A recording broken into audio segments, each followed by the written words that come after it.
Welcome to this explainer. Today, we're tackling a massive illusion in the trading world. We're going to completely shatter the idea that the market is just some intellectual puzzle you can solve if your IQ is high enough. Listen, if you've ever felt like all your hard work and intelligence in the real world just aren't translating to the charts, you are in the exact right place. So picture this massive paradox for a second. Why is it that individuals with superior cognitive abilities, people like brilliant surgeons, elite engineers, and top-tier lawyers who operate in literally life and death or highly complex scenarios, why do they routinely get completely wiped out by average people who are just clicking buttons on a 5-minute chart? It sounds crazy, but the exact psychological traits that make someone an absolute rockstar professional in the real world are the precise traits that guarantee their destruction in the Forex market.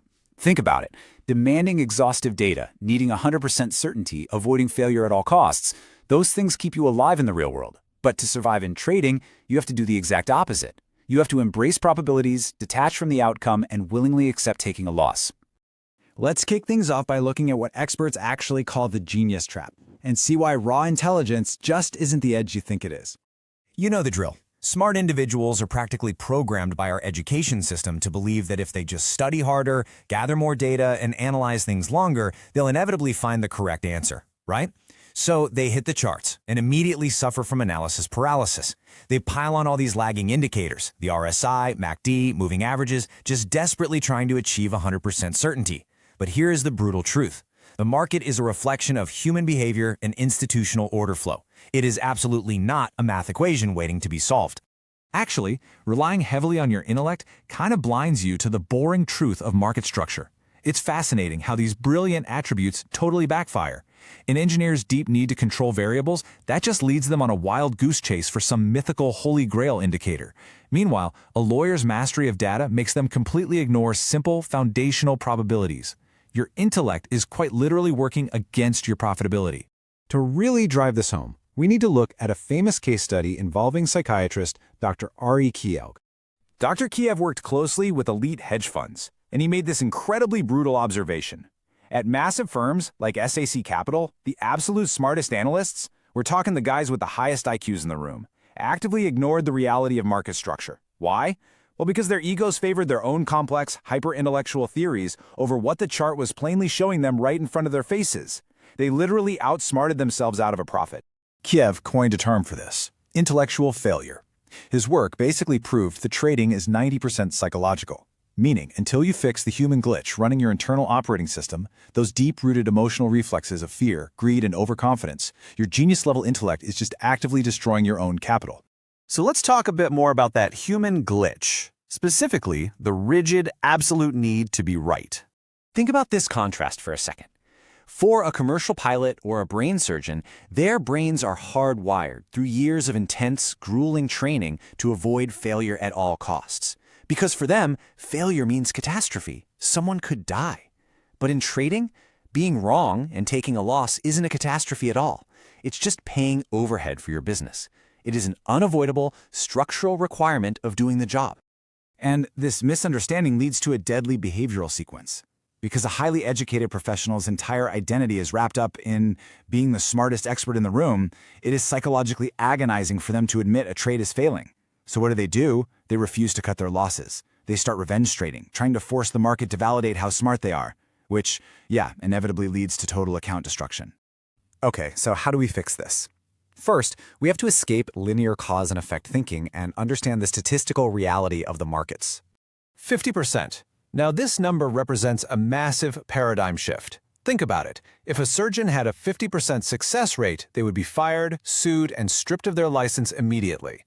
But a trader with a 50% win rate who uses strict risk management, that trader becomes incredibly wealthy. You have to completely rewire your entire definition of what success looks like.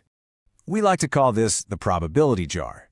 Highly educated professionals constantly fail because they don't realize you can do everything technically right, perfect analysis, flawless entry, and still lose money on that single trade. That loss is just a red marble pulled from a jar. Your statistical expectancy, your true edge, it only actually takes shape over a large sample size, like 20 to 100 trades. Next up, we have to tackle the control freak nature of smart professionals. Let's talk about the illusion of control.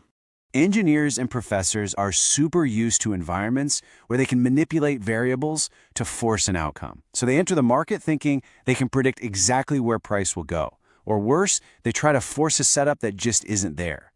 But true professional mastery, that involves humbly reading the institutional order flow that is actually moving the market instead of trying to dictate terms to a multi-trillion-dollar ecosystem. And here is the really painful reality. When you try to control the market simply holds up a mirror. It completely exposes your lack of emotional regulation, your impatience, and your deep-seated need to be right. It's a flawless reflection of your internal state at that exact moment. Smart people usually try to rely heavily on their willpower. And sure, they have incredible willpower to muscle through advanced academic degrees and late-night study sessions. But willpower is finite. It will snap under the relentless, chaotic pressure of live markets. To survive, you have to stop trying to trade through sheer force of will and instead build a completely new professional identity, rooted in absolute discipline and totally neutral execution. So bringing it all together, how do we transition from an emotional, intellectual failure to a consistently profitable trader? It's all about mastering something called outcome detachment. Honestly, this is the ultimate cure for the ego.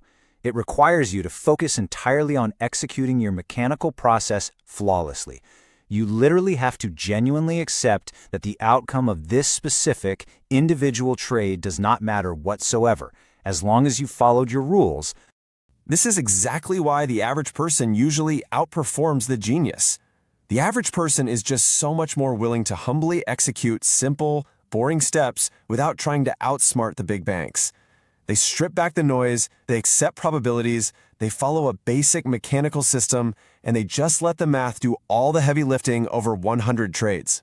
If you take anything away from this explainer today, let it be this.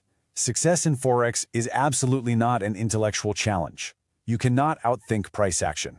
Professional mastery is purely a test of your psychological discipline, your emotional regulation, and above all else, your humility. You literally have to completely deconstruct the high-achieving perfectionist professional living inside of your head right now. To survive the harsh realities of institutional order flow, you must lay down your ego and embrace the wonderfully boring truth of mathematical probability. So I want to leave you with this final, deeply personal question to ask yourself before you place your very next trade. Are you trying to solve the market just to prove to yourself how smart you are? Or are you actually ready to detach your ego and listen to what the charts are telling you? Think about it. Let that hard truth guide you toward real professional mastery. Thanks so much for joining me on this explainer, and I will catch you in the next one.